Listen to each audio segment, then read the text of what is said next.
రేపటి తెలుగు నాటకం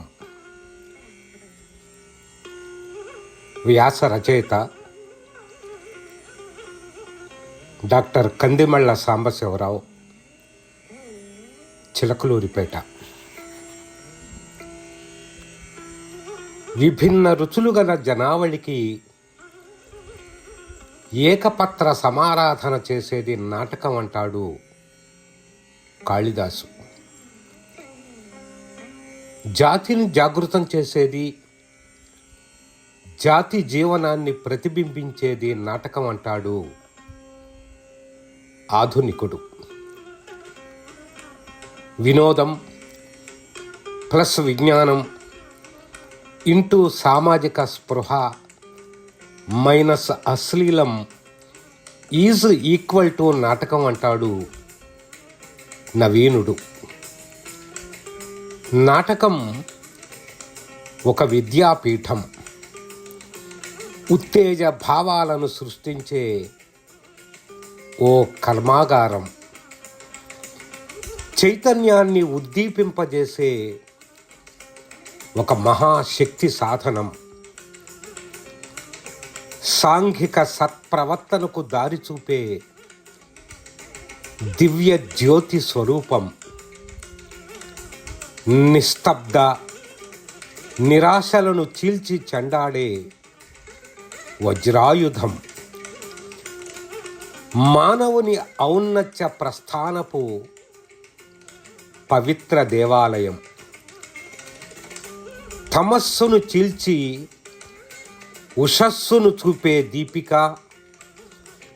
వెలుగు నీడల సయ్యాటల రూపిక,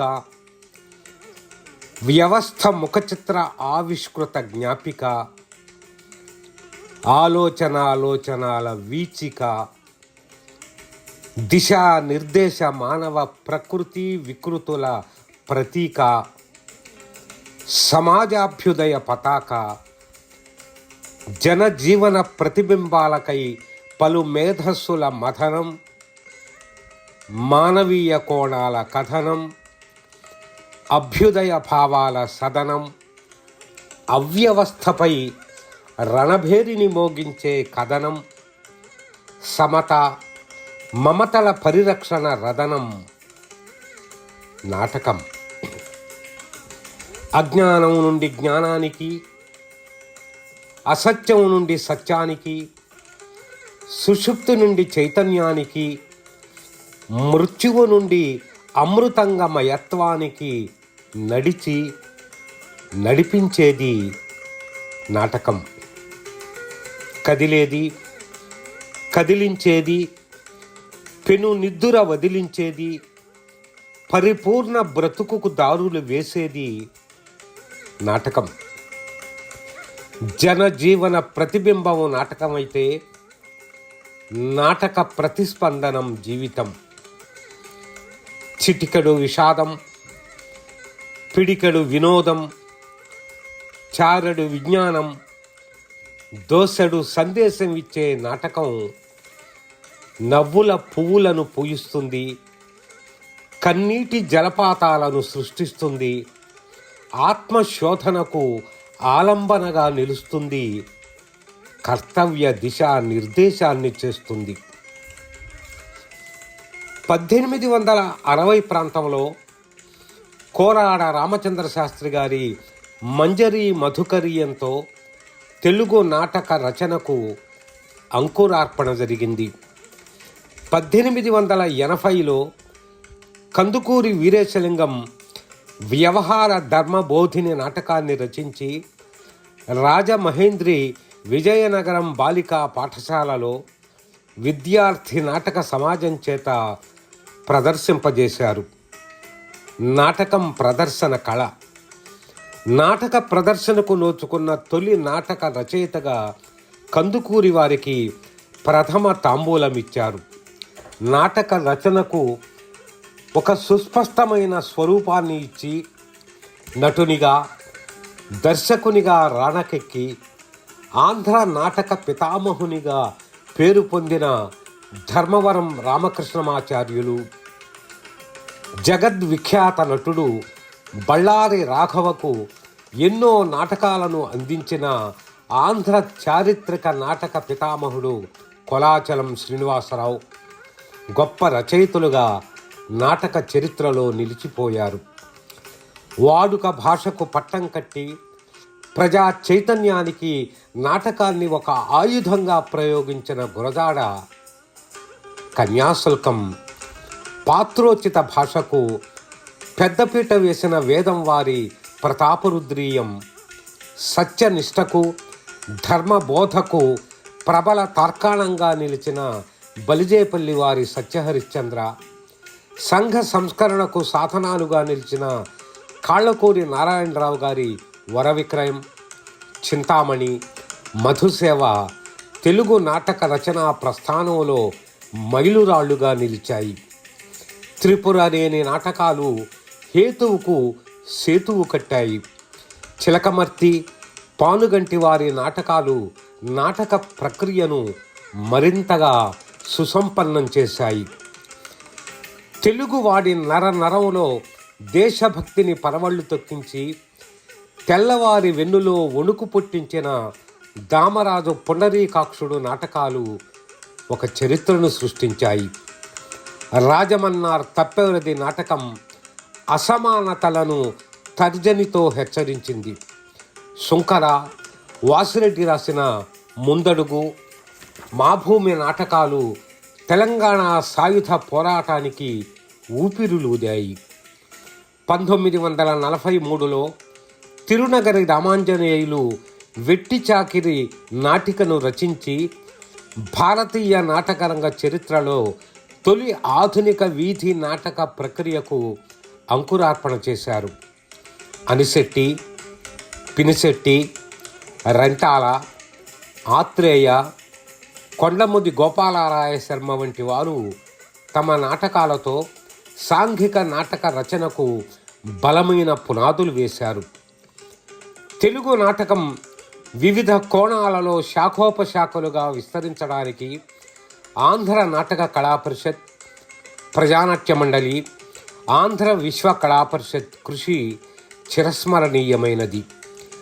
నాటక పోటీ వ్యవస్థకు బలమైన పునాదులు వేసి వందలాది పరిషత్తుల ఆవిర్భావానికి ఆంధ్ర నాటక కళా పరిషత్ ఒక స్ఫూర్తిని ఇచ్చింది. జన చైతన్యానికి నాటకంతో పాటు పలు జానపద కళారూపాలను అస్త్రశస్త్రాలుగా సంధించి పాలకుల గుండెల్లో ఫిరంగులను పేల్చిన ఘనత ప్రజానాట్య మండలికి దక్కుతుంది. నాటకానికి ప్రయోగతను అద్ది ప్రయోగ నాటకాలను విశ్వవిద్యాలయాలలో నాటక శిక్షణకు దిశానిర్దేశం చేశాయి. ఎన్ఆర్ నంది రచించిన మరో మహంజోదారో నాటకం డాక్టర్ చాట్ల శ్రీరాములు దర్శకత్వంలో ఆధునిక ప్రయోగాలకు పురుడు పోసి తెలుగు రంగవేదికపై ప్రయోగాత్మక నాటకాలకు వందల సంఖ్యలో ఆవిర్భవించడానికి స్ఫూర్తిదాయకంగా నిలిచింది. శతాధిక నాటక రచయితలుగా గుర్తింపు పొందిన కొడాలి గోపాలరావు, డాక్టర్ కొనపాటి గంగాధర్రావు అటు గ్రామీణ ఇటు పట్టణ ఔత్సాహిక నటులు, కళాశాల విద్యార్థులు వందల వేల సంఖ్యలో రంగప్రవేశం చేయడానికి భూమికగా నిలిచాయి. గొల్లపూడి నుండి ఎండమూరి వరకు హరనాథరావు, విజయభాస్కర్, ఇసుకపల్లి మోహన్ రావు, పాటిబండ్ల ఆనందరావు, భరణి, శశిమోహన్, నడిమింటి నరసింగరావు, డాక్టర్ పివిఎన్ కృష్ణ వరకు, కృష్ణేశ్వరరావు నుండి మృత్యుంజయరావు వరకు కొన్ని వందల మంది నాటక రచయితల కలం నుండి జాలువారిన నాటకాలు, నాటికలు రచన పరంగా, ప్రదర్శన పరంగా ప్రేక్షకుల హృదిలో, మదిలో సుస్థిర ప్రతిష్టమయ్యాయి. స్థలాభావం వలన మిగిలిన రచయితల పేర్లు ప్రస్తావించినందుకు క్షంతవ్యుణ్ణి. ఇక వర్తమాన నాటకరంగ స్థితిని సమీక్షిస్తే తెలుగు నాటక రంగానికి ఉభయ రాష్ట్రాలలో జరుగుతున్న దాదాపు 80 నాటక పరిషత్తులే ఆధరువుగా ఉన్నాయి. ఉన్నత ప్రమాణాలతో ఉన్న నాటికను ఒక సమాజం తయారు చేస్తే దాదాపు అన్ని పరిషత్తులలో ప్రదర్శన అవకాశాలను పొందగలుగుతుంది. ఈ పరిషత్తులలో కొంత వైవిధ్యాన్ని చూపుతున్నాయి. అప్పాజోష్యుల, విష్ణుభట్ల, కందాళం ఫౌండేషన్ గత 2.5 దశాబ్దాల కాలంగా తెలుగు కథను నాటకీకరించే విధానానికి శ్రీకారం చుట్టింది. దీనితో దాదాపు 300కు పైగా ప్రసిద్ధ తెలుగు కథలు నాటకీకరణకు నోచుకున్నాయి. కళల కాణాచి తెనాలి సంస్థ నాటకాలు, నాటికలతో పాటు సాంఘిక పద్య నాటక ప్రక్రియను పోటీలలో ప్రవేశపెట్టింది. ఒంగోలు ఎన్టీఆర్ కళా పరిషత్ సాంఘిక నాటికలతో పాటు పద్య నాటకాలు, యువ బాలల నాటకాలు, నాటికలు, జానపద కళారూపాలకు పోటీలను నిర్వహిస్తూ పోటీ వ్యవస్థకు ఒక వినూత్న శోభను సృష్టించింది. ఆంధ్రప్రదేశ్ ప్రభుత్వం సాంఘిక నాటిక, పద్య నాటకాలతో పాటు బాలల, యువ నాటికలను కూడా వైభవంగా నిర్వహించి నందులను ప్రదానం చేస్తుంది. నంది నాటకోత్సవాల మూలంగా తెలుగు నాటకం సరికొత్త రూపాన్ని సంతరించుకుంది. 1998 వరకు సాంఘిక నాటికలలో పరిమితమైన పాత్రలు, నామమాత్రమైన రంగాలంకరణతో ఉన్న స్థితి నుండి ఇతివృత్తానికి, సన్నివేశానికి అవసరమైనన్ని పాత్రలు, అద్భుతమైన రంగాలంకరణ, ఆకర్షణీయమైన రంగోద్దీపనంతో బిగువుగా, ఆకర్షణీయంగా ప్రదర్శనలు ఇచ్చే విధానం అమలులోకి వచ్చింది. ముఖ్యంగా శతాబ్ది తరబడి రాగాలతో మైకులకే పరిమితమైన పద్యనాటకం భావం, అభినయం, కళ్ళు మిరుమిట్లు గొలిపే రంగాలంకరణలు, రంగోద్దీపనలతో శక్తిమంతంగా రూపుదిద్దుకుంది. కొన్ని పరిమితమైన ప్రఖ్యాత నాటకాలను మాత్రమే ఏళ్ల తరబడి ప్రదర్శిస్తున్న పద్యనాటక సమాజాలకు తమ ప్రతిభను, వైవిధ్యాన్ని ప్రదర్శించటానికి దాదాపు 200కు పైగా కొత్త రచనలు వెలుగులోకి వచ్చాయి. దీనికి తోడు బాలల, యువ నాటికలను కూడా నంది నాటకోత్సవాలలో చేర్చడంతో వందలాది మంది బాల, యువ కళాకారులు రంగప్రవేశం చేయడంతో తెలుగు రంగస్థలం కొత్త శోభలతో పరవళ్లు తొక్కింది. కొన్ని సంస్థలు నాటక రచనల పోటీలను నిర్వహించటం, కొన్ని పరిషత్తులు కొత్త నాటికలను మీదుమిక్కిలి ఇప్పటి వరకు ఏ పోటీలలో పాల్గొనని నాటికలను మాత్రమే ప్రదర్శించాలనే నిబంధనను విధించడంతో ఎన్నో కొత్త రచనలు తామర తంపరగా పుట్టుకు వస్తున్నాయి. ప్రభుత్వం కూడా తమదైన శైలిలో ప్రోత్సాహాన్ని అందించడంతో నాటకం ఉత్తేజకరంగా కాకపోయినా సాఫీగా నడుస్తుంది. తెలుగు నాటకానికి ప్రధానంగా 4 విధాలుగా వేదిక లభిస్తుంది. ఔత్సాహిక నాటక సమాజాలకు పరిషత్తులు పోటీలను నిర్వహించటం, వృత్తి నాటక సమాజాలుగా ఉన్న పద్యనాటక రంగం, ఉత్సాహవంతులైన గ్రామీణ యువత ప్రదర్శించే కమర్షియల్ నాటకం, విశ్వవిద్యాలయ నాటక శిక్షణా విభాగాలు.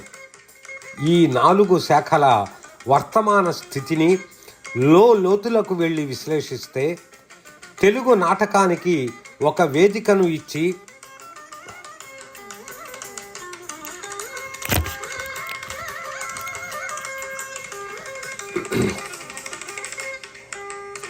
బ్రతికిస్తున్న ఘనత నిస్సందేహంగా నాటక పరిషత్తులదే. అయితే నాటకాన్ని సజీవంగా ఉంచడానికి పరిషత్తు వ్యవస్థ దోహదపడుతున్న సరికొత్త నాటక ఆవిర్భావానికి ఇవి కుదుళ్ళు కాలేకపోతున్నాయి. అక్కడక్కడ అద్భుతాల సృష్టి జరుగుతుందే కానీ చర్వణమైన అరిగిపోయిన గ్రామ్ఫోన్ రికార్డుల రొదే ఇంకా కొనసాగుతుంది. ఇక్కడ డాక్టర్ చాట్ల శ్రీరాములు గారి మాటలను ప్రస్తావించుకోవటం ఎంతైనా సముచితం. తెలుగు నాటకంలో వస్తు పరిణామం ఉంది కానీ రూప పరిణామం లేదు. అందుకే జాతీయ స్థాయిలో తెలుగు నాటకం వికసితం కాలేకపోయింది, పోతుంది కూడా. నాటకాన్ని బ్రతికిస్తున్న పరిషత్తు వ్యవస్థ కొత్త నాటక ఆవిర్భావానికి, కొత్త చిగుళ్లను అంకురించటానికి పెద్దన్న పాత్రను పోషించవలసిన సమయం ఆసన్నమైనది. కొత్త శతాబ్దికి పూర్వం దాదాపు 4-5 దశాబ్దాల సుదీర్ఘకాలం పద్యనాటకం తెలుగు రాష్ట్రాలలో రాజ్యమేలింది. వ్యక్తిగత సమాజాల సంఖ్య తక్కువైనా కాంట్రాక్ట్ నాటక చట్టంలో వందలాది మంది కళాకారులు నాటకాలలో నటించేవారు.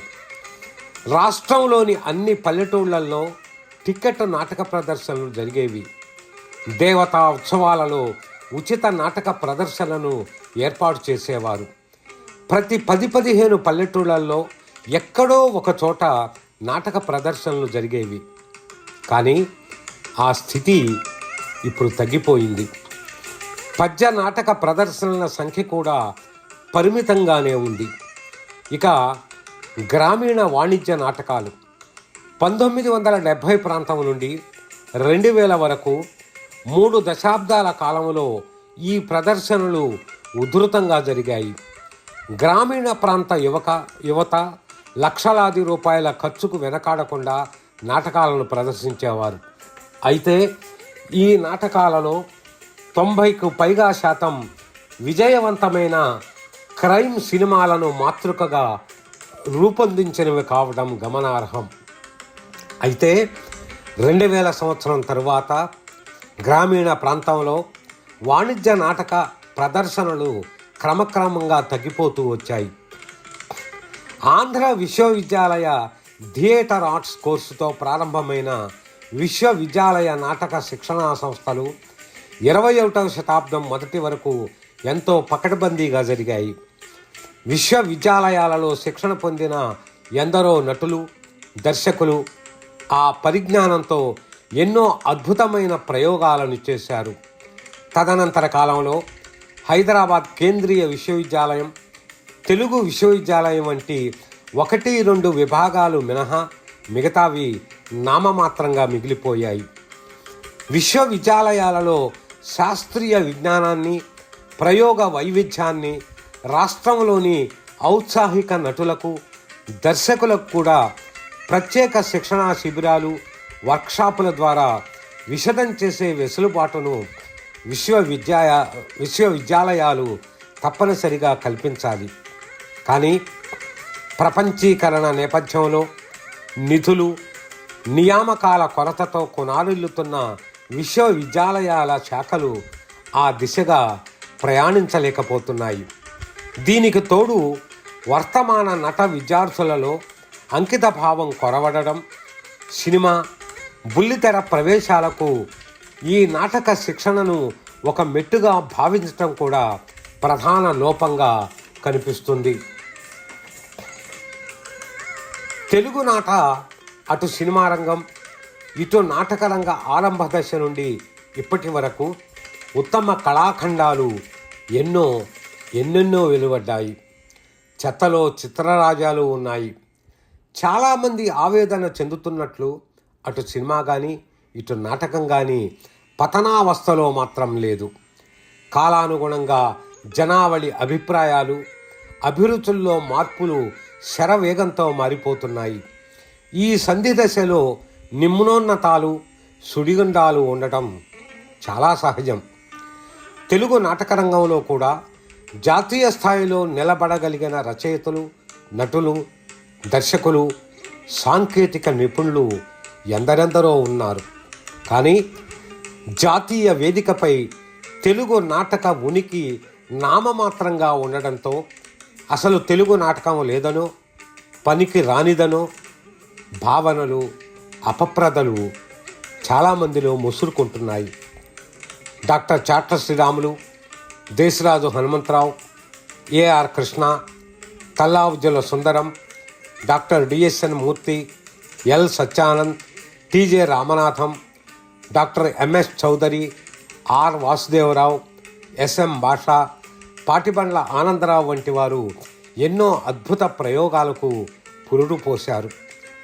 ప్రపంచీకరణ లోహ గంటల చప్పుడు భారతదేశంలోకి పాదం మోపుతున్న తొలి దశలోనే ఆ సమస్య తీవ్రతను, దుష్ఫలితాలను ఆంధ్రప్రదేశ్ ప్రజానాట్య మండలి ఆటబొమ్మలు, గొర్రెలు తిరగబడతాయి వంటి ఆధునిక వీధి నాటికల ద్వారా దేశంలోనే తొలిసారిగా ప్రదర్శించటం విశేషం. నిన్నటి నేటి కాలాల నాటక రంగాల ఔన్నత్య ప్రస్థానాలను, ఆరోహణ అవరోహణలను సహృదయ విశ్లేషణ చేసి రానున్న కాలంలోని నాటక రంగం ఎలా ఉన్నతంగా వర్ధిల్లాలో ఒక సమగ్ర రూపకల్పన చేయవలసిన ఆవశ్యకత ప్రతి తెలుగు నాటక కళాజీవి భుజస్కంధాలపై ఉంది. నాటకానికి కీలక మూలకం రచన. తెలుగు నాటక ఆరంభ దశ నుండి సంస్కరణవాదానికే పెద్దపీట వేసింది. సమస్యల ప్రతిబింబించడంలో, పరిష్కార మార్గాలను నిర్దేశించటంలో అన్ని ప్రక్రియల కన్నా నాటకమే 4 అడుగుల ముందంజలో నడిచింది. సమస్యల చిత్రీకరణలో, సమాజ దర్పణ ప్రతిబింబంలో జాతీయ స్థాయిలో తెలుగు నాటక రచయిత తనదైన శైలిలో దిశానిర్దేశ పాత్రను పోషిస్తూనే ఉన్నాడు. అయితే నాటక రంగాన్ని మునుముందుకు నడిపించి భవిష్యత్తులో దానిని మరింత పటిష్టపరచి తెలుగు నాటక వైభవ ప్రాభవాలను దశ దిశలా చాటి చెప్పడానికి మేధో మథనం చేసి ఒక సమగ్ర ప్రణాళిక రూపకల్పనకు ఇదే నాంది వాక్య పఠన సమయం. వర్తమాన కాలంలోని నాటక రచనలో స్పష్టత లేమి కొట్టవచ్చినట్లుగా కనిపిస్తుంది. అనేక సమస్యలను ఒక నాటిక చట్రంలో బలవంతంగా బంధించి గందరగోళాలకు తానే తెరలను తొలగిస్తున్నాడు నాటక రచయిత. ఆ రచయిత తాను సర్వజ్ఞుణ్ణి అని భుజాలను తడుముకోకుండా ఇతర ప్రక్రియల సాహిత్య అనుశీలనను ఆవశ్యకంగా చేయాలి. అప్పుడే అతని భావనా జగతి పరిధి మరింత సుశాలమవుతుంది.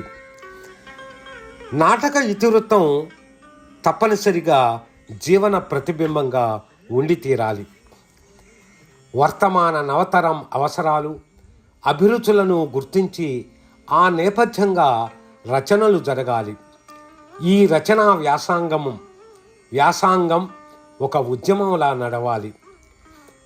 జీవితంలో లాగానే రచనలో కూడా ఒక మార్మిక వేగం పెరగాలి. తెలుగు సంస్కృతి, తెలుగువారి అపురూపమైన జానపద కళారూపాల సంపదను ఇతివృత్తాలతో అనుసంధానం చేయాలి. జిలేబీ చుట్టలు, చర్విత చరణాలు, కడవల కొద్దీ కన్నీళ్ల ప్రవాహాలు కాకుండా ఒక నవ్యత, ఒక అర్థవంతమైన ప్రయోగం, సందేశాల మేలు కలయికగా నాటకం ఉండాలి. ఇక్కడ సుప్రసిద్ధ సినీ దర్శకుడు కె బాలచంద్ర మాటలను ప్రతి నాటక రచయితకు ఒక కరదీపిక కావాలి. పాయింట్ పాతదైతే కొత్తగా చెప్పు, అదే పాయింట్ కొత్తదైతే ఎలా చెప్పినా గుండెలను తాకుతుంది. ఈ మాటలు అక్షర సత్యాలు, స్ఫూర్తిదాయకం కావాలి. ఆ కొత్త వైపుకు ఆలోచనను సారించకుండా సక్సెస్ ఫార్ములా చట్ర ఊబిలోనే కూరుకుపోతున్న చాలామంది రచయితలు ఆగి ఒక క్షణం ఆలోచించాలి. ప్రతి రచయిత ఏదో ఒక కోణంలో గొప్పవాడే. పాత పద్ధతిని త్రోసిరాజని ఎప్పటికప్పుడు నవ్యత్వం కోసం ఆలోచనలను సారిస్తాడో అతడే పురోగామి రచయితగా వేళ్ళూనుకోగలుగుతాడు. ఒక ఇతివృత్తాన్ని రచనగా మలచే సమయంలో తత్సంబంధిత నేపథ్య పరిశీలన, అవగాహన విధిగా ఉండాలి. అందుకోసం కొంత అధ్యయనం, పరిశోధనను చేయాలి. ఇది శూన్యమైతే ఆ రచనలో అస్పష్టత, గందరగోళం అడుగడుగునా కనిపిస్తాయి. ఒక నాటక రచనను చదివినా, ఒక ప్రదర్శనను చూసినా, ఒక స్ఫూర్తిని, స్పందనను, కొత్త ఆలోచనను కలిగించే విధంగా రచనలు ఉండాలి. రచనా క్రమంలో నిర్దిష్ట ప్రణాళిక లోపం చాలా నాటక రచనల్లో కనిపిస్తుంది. మూస ధోరణి ఇష్టారాజ్యంగా కనిపిస్తుంది. అందుకే ముందుగా నాటక రచయితలకు వివిధ అంశాలపై శిక్షణా తరగతులను తప్పనిసరిగా నిర్వహించాలి.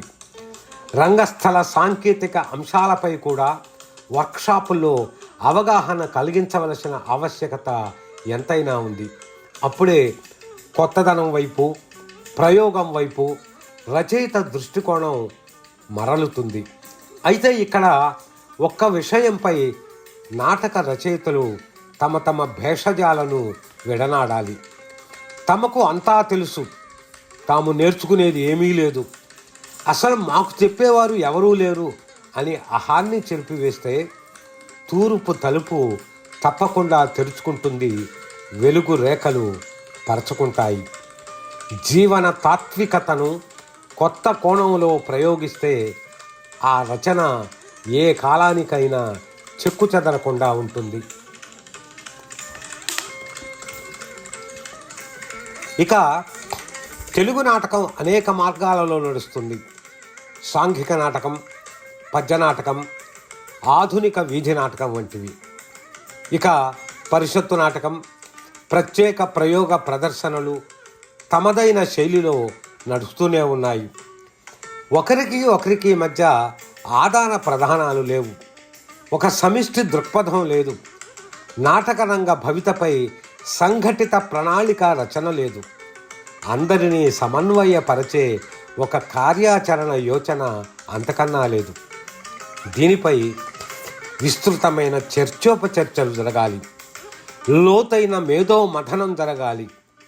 కేవలం పోటీలను నిర్వహించి ఈ ఏడాది మన పని ముగిసింది అని పరిషత్తు నిర్వాహకులు చేతులు దులుపుకోకుండా కొత్త తరాన్ని నాటకం వైపు నడిపించే బాధ్యతను స్వీకరించాలి. ప్రతి పరిషత్తు కొన్ని విద్యా సంస్థలను ఎంపిక చేసుకొని బాలలకు, యువతకు నటనలో శిక్షణ ఇప్పించి నాటికలను రూపొందించాలి. బాల, యువ నాటికలను పరిషత్తుల సమన్వయంతో జిల్లా, రాష్ట్ర స్థాయిలో నిర్వహించాలి. పరిషత్తు నాటకం శరీరం, ప్రాణం లాంటివి. నాటకాన్ని పరిషత్తు కాపాడాలి, పరిషత్తును నాటకం బ్రతికించాలి. ఇది ఉభయ తారక మంత్రం. అందరి లక్షణం కావాలి. వేగంగా కదులుతున్న కాలానికి అనుగుణంగా నాటక రంగంలో కూడా సరికొత్త సాంకేతిక విప్లవానికి స్వాగతం చెప్పాలి. రంగస్థలంపై భౌతికంగా ప్రదర్శించడానికి అననుకూలమైన, అసాధ్యమైన అంశాలను డిజిటల్ ద్వారా ప్రదర్శిస్తే అద్భుతంగాను, జనరంజకంగాను ఉంటుంది. ప్రదర్శన రక్తికి అది ఎంతగానో దోహదపడుతుంది. అయితే టెక్నాలజీపై మోజుతో దానిపైనే పూర్తిగా ఆధారపడితే నాటక జీవము అడుగంటిపోతుంది. అలా చేసిన ఎన్నో ప్రయోగాలు శిరోభారమైన ఉదంతాలు కూడా ఉన్నాయి. ఇటీవల అమెరికాలో జార్జి క్లూనే ప్రధాన పాత్రధారిగా గుడ్ నైట్, గుడ్ లక్ అనే నాటకాన్ని టీవీల ద్వారా ప్రత్యక్ష ప్రసారం చేశారు. ఇది ఒక ప్రయోగమైన అటువంటి ప్రయత్నాల మూలంగా ప్రేక్షకునికి, నటునికి మధ్య ఉన్న దృశ్య సంబంధం తెగిపోతుంది. నాటకాన్ని రంగస్థలంపై ప్రత్యక్షంగా చూసినప్పుడు ప్రేక్షకునికి ఎదురుగా నటించినప్పుడు నటునికి ఉండే ప్రత్యక్ష సంబంధం, ఆత్మ సంతృప్తి వెలకట్టలేనివి.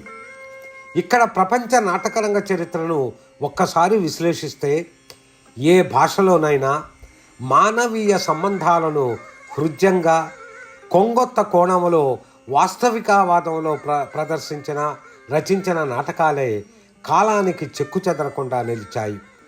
దానికి సాంకేతికత అతికినట్లు ఉండాలే కానీ అతికించినట్లు ఉండకూడదు.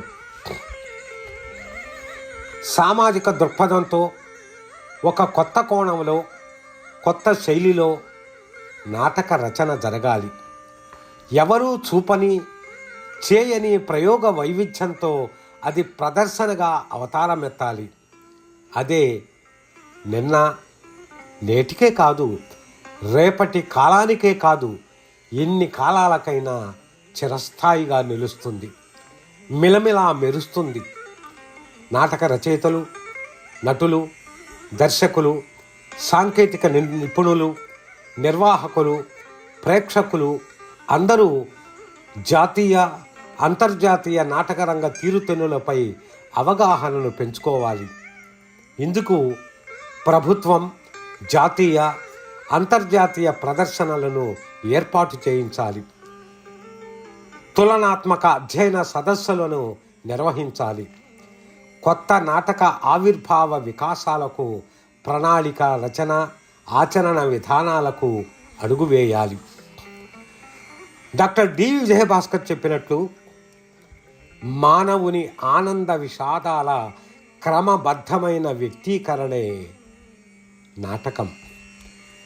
సృష్టి అంతఃసత్వం సృజనాత్మకత.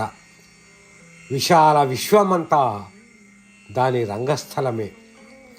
సంపూర్ణ మానవ జీవిత ఆవిష్కరణకు ప్రతీక రంగస్థలం.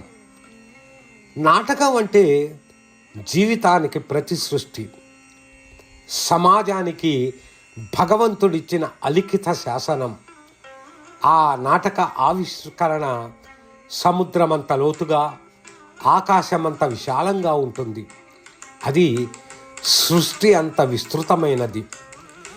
బిడ్డ సూక్ష్మ రూపాన్ని దాచుకునే తల్లి గర్భంలా ఇంత అనంతత్వాన్ని, విస్తృతిని తనలో పొదువుకుంటుంది. సమాజంలో వచ్చే మార్పులను రంగస్థలం ముందుగా దర్శించి సమర్థవంతంగా ఆకర్షిస్తుంది. ఇతర కళలు దానికి సమాహారంగా సహకరించి పరిపూర్ణతను చేకూర్చుతాయి. ప్రయోజనాత్మకమైనది నాటకం. సామాజిక ప్రయోజనమే దానికి ప్రాణాధారం అని అంటారు. ఇది మొన్న, నిన్న, నేటి నాటక రంగానికే కాదు, రేపటి నాటక రంగ దర్శనం, నిదర్శనం, నిర్వచనం కూడా. రేపటి నాటక స్వరూప స్వభావాలను గూర్చి ఆధునిక నాటక ప్రయోగ పితామహుడు డాక్టర్ చాట్ల శ్రీరాములు గారి ఆలోచనలను ఇక్కడ ఉటంకించవలసిన ఆవశ్యకత ఎంతైనా ఉంది. నాటకం కాల గమనంతో పాటు మార్పు చెందాలి. నాటకం కాల గమనంతో పాటు మార్పు చెందాలి. ఈరోజు మనం కోరుకునేది మనిషి భావాలకు దృశ్యాకృతిని కలిగించే నాటకం. నాటకాన్ని మాటల్లో కాక భావంతో చెప్పే నాటకం రావాలి, కావాలి. ఈ లోచనాలను ప్రతిబింబిస్తూ నవత ఆలోచనకు ఆకారం, యువత దిశా నిర్దేశానికి శ్రీకారం, సమాజ చైతన్యానికి ప్రాకారమైన రేపటి తెలుగు నాటకం నిన్నటి, నేటి స్వరూపాలను సమీక్షించి, విశ్లేషించి, క్రోడీకరించి రేపటి సరికొత్త నాటక ఆవిర్భావానికి స్వాగత గీతికలను ఆలపించాలి. రేపటి తెలుగు నాటకం జన జాగృతికి మరింతగా రాచబాటలు వేస్తూ నవ్య, భవ్య ప్రయోగాలకు స్వాగత జయమంగళ గీతికలను పాడాలి.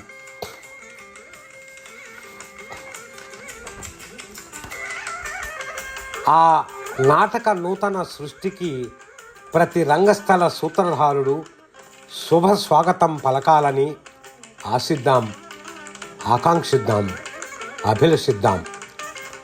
తెలుగు నాటక కళామ తల్లికి జయ జయ జయ జయ హే.